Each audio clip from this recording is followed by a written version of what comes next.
La psoriasis en realidad es una reacción exagerada de la piel, es una reacción inflamatoria, al final acaba siendo una enfermedad sistémica y se caracteriza por la aparición de las placas eritematosas y escamas. Normalmente hay factores ambientales que son los desencadenantes de las placas, están bien descritos, ¿no? El traumatismo cutáneo, infecciones o medicamentos. Afecta al 2% de la población mundial y generalmente de este 2% la mayoría de los afectados suele ser una afectación leve, entre un 60 y 70%. Con respecto a la artropatía psoriásica, que es un binomio, muchas veces van juntas, desde el 5 al 30% de los pacientes que tienen psoriasis pueden tener artropatía. Generalmente hay series que pueden llegar hasta los 50% de pacientes. Y generalmente puede aparecer a cualquier edad de la vida, pero hay dos picos de aparición, ¿no? Uno sería a los 20 años y otro sería a los 50 años.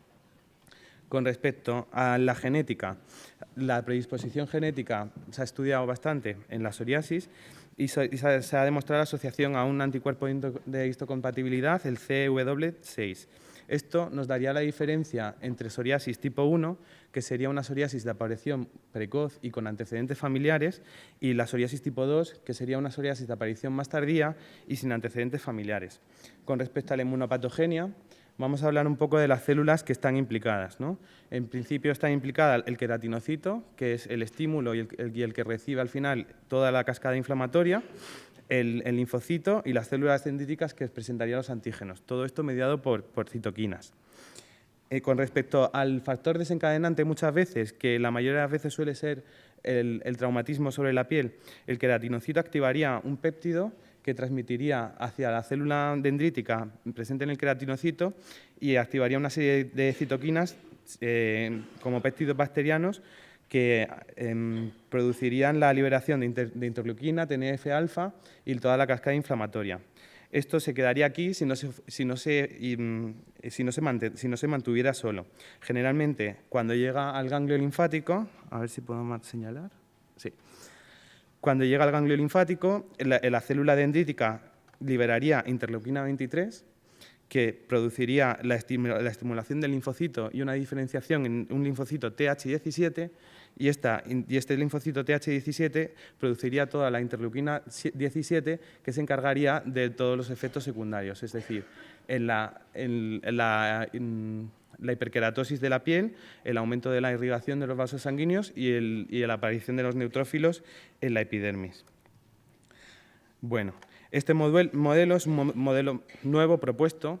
La psoriasis ha tenido muchos tratamientos, historia de biológicos desde hace varios años, entonces, según los tratamientos, que como nos han ido bien, los modelos han ido cambiando. Entonces, este modelo pues, es ahora mismo el que se cree un poco más, el que la patogenia se piensa que es así, pero que puede cambiar. ¿Vale? Entonces, la célula dendrítica, que liberaría la interleuquina 23 con respecto a la célula T, la activaría y esto estimularía el queratinocito, ¿vale? La célula dendrítica también liberaría interleuquina 23 hacia los neutrófilos y seguiría la cascada inflamatoria, ¿vale? Esta cascada inflamatoria va hacia adelante, pero el propio queratinocito inflamado puede seguir liberando otra interleuquina 17 que siga estimulándose y la inflamación se retroalimenta, ¿vale? Entonces, con respecto a los factores desencadenantes que tratamos de evitar, bueno, que explicamos a los pacientes para que no los tengan, ¿no? El fenómeno de Koebner, por eso la psoriasis suele salir en los codos, ¿vale? ¿No? El traumatismo en la piel constante suele ser un efecto que hace que se produzca la placa de psoriasis. Las infecciones, todos conocemos la psoriasis en gotas, ¿no? Secundaria a la amigdalitis estreptocócica. De todos es conocido que el estrés, como una respuesta de cortisol, puede producir un aumento de psoriasis y puede empeorarla. Normalmente tiene una latencia de 4 semanas y eso es debido a cuando se produce no la subida de cortisol por el estrés, sino por la bajada de los corticoides tras el episodio estresante. Los malos hábitos, que se ha demostrado que empeoran la psoriasis, y algunos fármacos. Es importante saber que los corticoides no están nunca indicados en la psoriasis, que es mejor evitarlos porque se pueden generar otro tipo de psoriasis más graves, ¿no? Que ahora explicaré. El litio es un fármaco que la empeora y luego los betabloqueantes, que yo creo que es interesante para atención primaria porque, salvo que un paciente tenga infarto de miocardio, para controlar la tensión en un paciente con psoriasis, los betabloqueantes deberían de ser obviados, debería de usarse otro fármaco, ¿vale? Como Los antipalúdicos también empeoran la psoriasis y el interferón también la empeora. El imiquimod es un fármaco que usamos para otras cosas en dermatología y se ha demostrado en estudios en laboratorio que poniendo una crema de imiquimod en los ratones se produce una liberación de interferón y produciría una placa de psoriasis. Con respecto a las formas clínicas, tenemos las psoriasis, que son las descamativas. Tendríamos la psoriasis en placas crónica, la psoriasis crónica en placas, la psoriasis en gotas y la psoriasis eritrodérmica. Las variantes pustulosas, que son más raras, son más difíciles de ver y cada vez se ven menos porque los tratamientos ya se utilizan, tenemos mejores tratamientos y no hay tantas complicaciones, como el tipo von Thunbusch, el tipo santemático, el anular o el localizado. Vamos a desgranarlo un poco más poco a poco. En la psoriasis crónica en placas, que afectaría a zonas extensoras, que serían placas crónicas, que serían lesiones estables, que perdurarían mucho tiempo en el mismo sitio, ¿no? Se piensa que las células en esa zona de la piel, aunque tú cures la placa de psoriasis, persisten linfocitos de memoria que en el momento en el que retiras, por ejemplo, el corticoide tópico, pues vuelve a recidivar en la misma placa, en el mismo sitio, ¿vale? Es la forma clínica más frecuente. Con respecto a la psoriasis en gotas, se aparecen las gotas pequeñas alrededor de todo el cuerpo, suele ser de instauración rápida y ocurre tras infecciones de vías respiratorias altas. En más del 50% de estos pacientes se encuentra lo positivo y este tipo de psoriasis suele tener buena respuesta a la fototerapia o al metotrexate si fuera necesario, si se alargara mucho en el tiempo, aunque generalmente puede ser autolimitada. Antiguamente, cuando no tenían tantos tratamientos, muchas veces yo he visto a adjuntos míos hacer pues, tratamientos con penicilina por eso. Como viene después de la infección amigdalar, muchas veces no está bien curada y eso permite que la psoriasis mejore, la psoriasis en gotas. Con respecto a la psoriasis eritrodérmica, es necesario que haya una afectación de más del 80% de la piel, ¿vale? Solo se aprecia el eritema en general y es muy difícil el diagnóstico diferencial, sobre todo si no sabes si el paciente ha tenido psoriasis antes o no, y para ello muchas veces es necesario realizar una biopsia. Generalmente, según el estado del paciente, puede ser indicado el ingreso y hay diferentes complicaciones, pues como la hipotermia, el edema periférico, los electrolitos que había que controlarlos y los tratamientos para esta enfermedad generalmente se suelen usar tratamientos rápidos, como la ciclosporina o el infliximab, que es un anti-TNF. Con respecto a las variantes pustulosas, generalmente son manifestaciones mucho más inusuales, mucho menos frecuentes y se caracteriza por la infiltración rápida de los neutrófilos en la epidermis. Hay factores desencadenantes que algunos están en entredicho, como es la gestación, porque se produce el impétigo impetiforme, que no se sabe si encuadrarlo o no dentro de la psoriasis pustulosa, y otros estados como la hipocalcemia o el descenso rápido de corticoides sistémicos que pueden estimular la aparición de una psoriasis pustulosa. La pustulosa von Thunbusch, que es una pustulosa generalizada en la que se observan las pústulas, pero aquí es más destacable sobre todo el mal estado general y la fiebre, y muchas veces cursan ciclos, es decir, hacen brotes de pústulas, se va recuperando, vuelve a hacer otro brote y esa suele ser como perdura la enfermedad. Generalmente suele ser un episodio agudo y no suele durar mucho tiempo. Y se tratan, pues eso, ingresando al paciente y con cuidados paliativos y con algún fármaco para psoriasis. Luego, el tipo exantemático sería muy parecido al anterior, pero las pústulas serían aparición de pústulas pequeñas, no tendríamos mal estado general, no habría fiebre, no habría alteraciones electrolíticas en principio. Aunque generalmente estos pacientes también se suelen ingresar, sobre todo si tienen las lesiones muy generalizadas, y el diagnóstico diferencial es con una pega que normalmente es secundaria a fármacos. Este tipo exantemático muchas veces ha sido descrito después de la iniciación de litio. La psoriasis anular, que sería un tipo de psoriasis con pústulas en el borde, que van creciendo muy rápido, en horas, incluso días, incluso en horas. El tipo localizado, que sería en pústulas en zonas de placas, en zonas de dentro de la placa. Y esto se describía antes tras la aplicación de alquitranes o antralina como tratamiento para ello, porque inestabilizaban un poco la placa. Con respecto a las formas localizadas de pustulosis, hablar de la pustulosis palmoplantar, en la que es muy característico estas máculas de color pardo. Hay ciertas enfermedades que pueden producir pústulas en las manos, pero con estas máculas de color pardo de este tamaño, pocas. ¿vale? Hay que diferenciar una pustulosis palmoplantar de una psoriasis en la palma de las manos habitual, ¿vale? Porque normalmente los pacientes que tienen psoriasis pustulosa no tienen afectación de psoriasis en otras áreas, ¿vale? Y como desencadenantes generalmente se achaca mucho al tabaco, ¿vale? El tabaco suele empeorar bastante este tipo de psoriasis y a veces asociado a síndromes inflamatorios como el síndrome SAFO con sinovitis, acné, la pustulosis y afectación de huesos. Con respecto a la acrodermatitis, también es una forma localizada de psoriasis, que es muy poco frecuente. Se generan primero pústulas en los dedos, en la zona de la punta de los dedos, después hay una afectación ungueal y puede continuar siguiendo con una afectación del hueso de la falange distal con resorción de la falange. Con respecto a las manifestaciones ungueales, se diferencian dos tipos. Unas que afectan a la matriz ungueal, y nosotros no vemos la matriz porque la matriz está debajo no la vemos, lo que vemos en la manifestación es en la lámina ungueal. Podemos ver leuconiquia, el color amarillento de la uña, el eritema de la lúnula, los pits, que son muy específicos de la psoriasis ungueal, y la distrofia.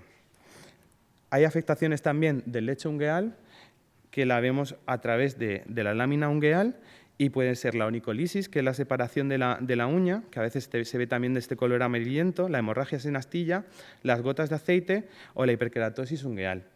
El hecho de que un paciente tenga un tipo de esta manifestación no quiere decir que tenga psoriasis ungueal. Por lo menos tiene que tener 2 o más lesiones de las anteriores para poder decir que es una psoriasis ungueal, porque si no el diagnóstico diferencial es bastante amplio, ¿vale?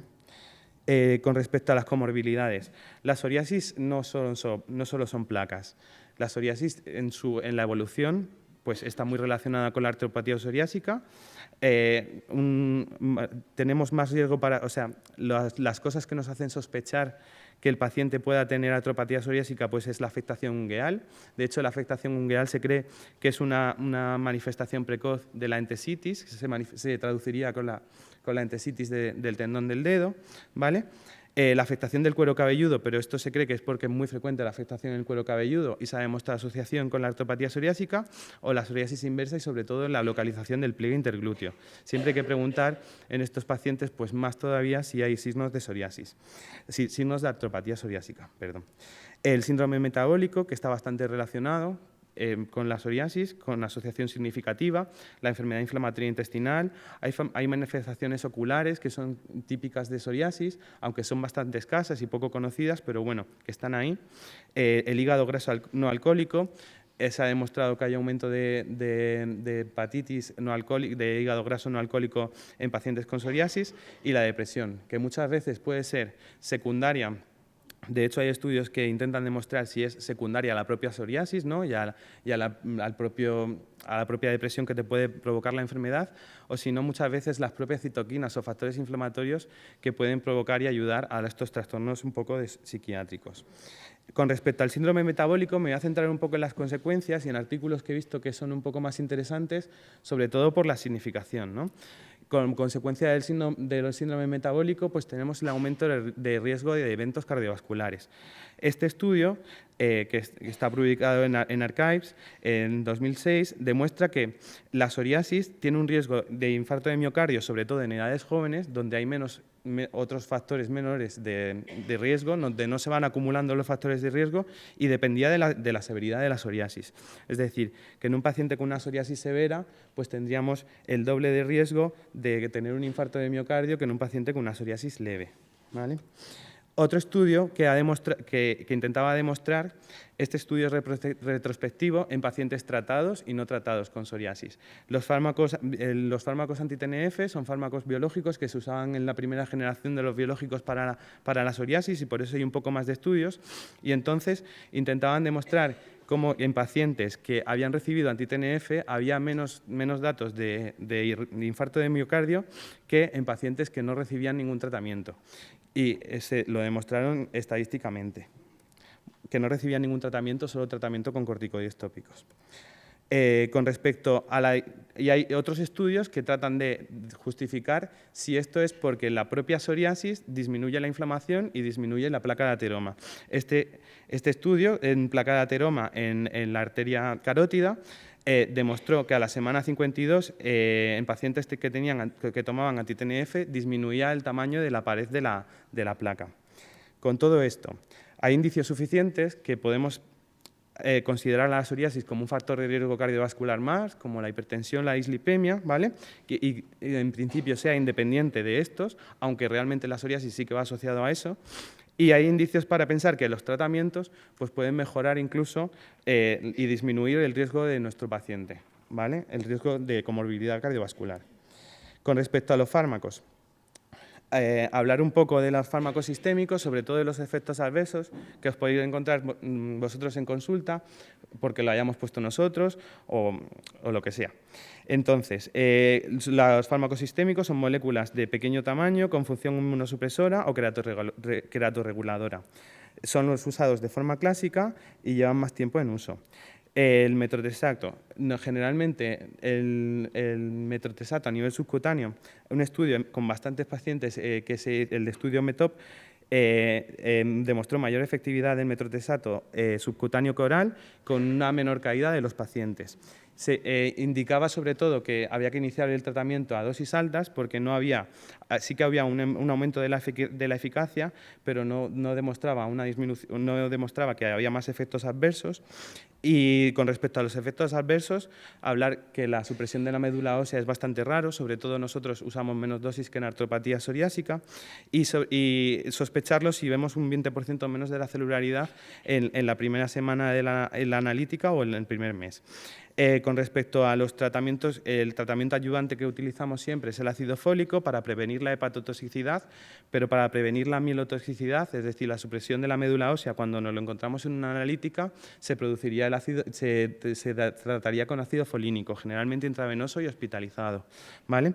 Con respecto al alcohol, no es una contraindicación absoluta, muchas veces del metotrexate, y hay otras contraindicaciones como que sí que aumentan el riesgo de fibrosis hepática en diabetes tipo 2 y en pacientes muy obesos, que sí que serían una contraindicación casi absoluta para no usarlo.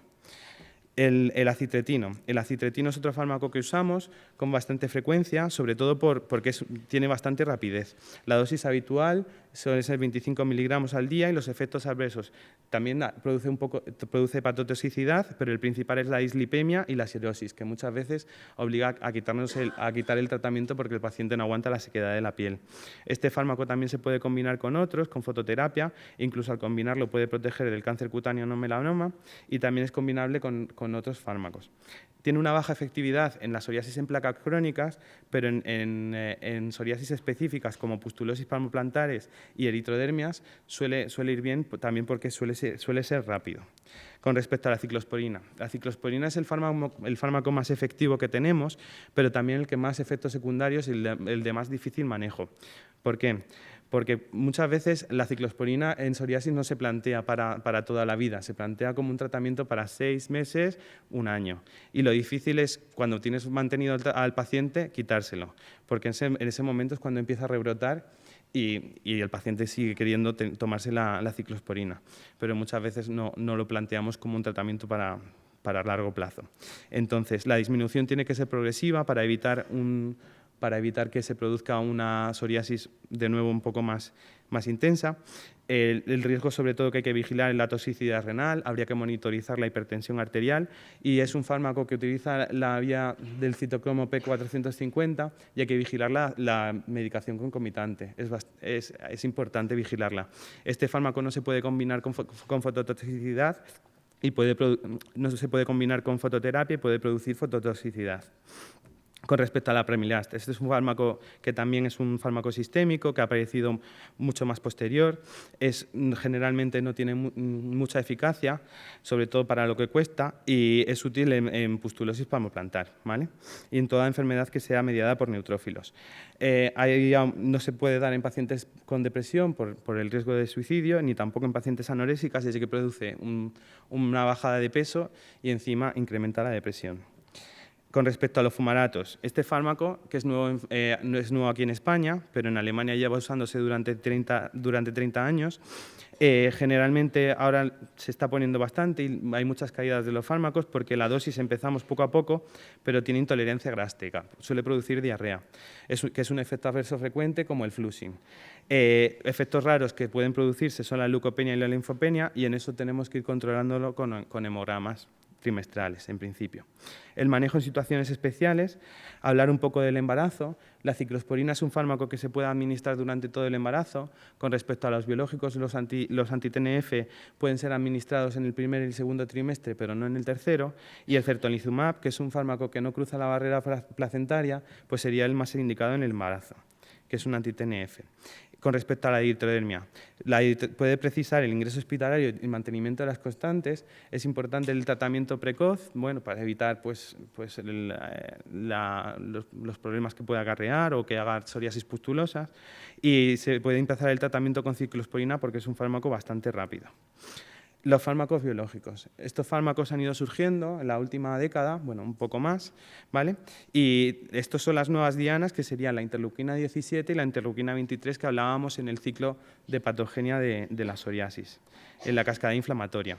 Este es el listado que tenemos de fármacos, que son bastantes y son bastante novedosos. Y yo me voy a centrar sobre todo en los efectos secundarios, que es lo que puede llegar, y vamos a hablar un poco del riesgo de infección, que sería mayor en los anti-TNF, con el riesgo de tuberculosis, un poco más bajo en el anti-interleuquina 17, que tiene solo el riesgo de cándida, que tampoco que es un riesgo muchas veces despreciable, y los anti-interleuquina 23 que no demuestran aumento de infecciones.